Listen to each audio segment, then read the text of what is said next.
Troy Perry wanted gay and lesbian and trans and bi and affirming people to know that there is a God who would embrace their sexuality, and they didn't have to either have their sexuality or their faith, that they could have both together. Right now, I am a practicing Buddhist. Oh, really? Yeah. Wow. And when did that happen? Well, it began happening in the early 90s and then got deeper and deeper over time. Wow. And right now I run a center on mindful meditation. And in fact, one of the things we're thinking about doing is offering mindful meditation to people with AIDS.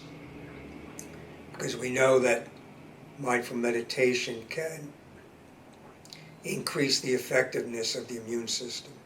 Is there much of an LGBT presence in the Buddhist community that you're aware of? Or? Yeah, there seem to be. We don't have any shortage Mm-hmm. of LGBT people.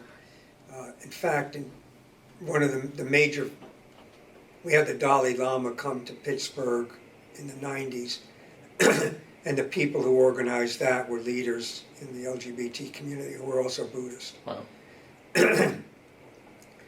And there's leadership of some of our groups in town, or gay men and lesbians, some of the other Buddhist groups. And there are certainly openly gay people in just about every group in town. So I and still consider myself Jewish, but I've had a strong affinity to Buddhism, and studied under Sensei Stultz, and have a lot of respect, and also consider myself somewhat Buddhist in terms of that thought. That's actually really common among sort of intellectual Jewish individuals to have an affinity to Buddhism. I don't know quite what that is. What Grove City did for me was to make me question organized religion quite a bit. Mm-hmm. I'm still quite cynical, especially now, given the current political situation. I don't.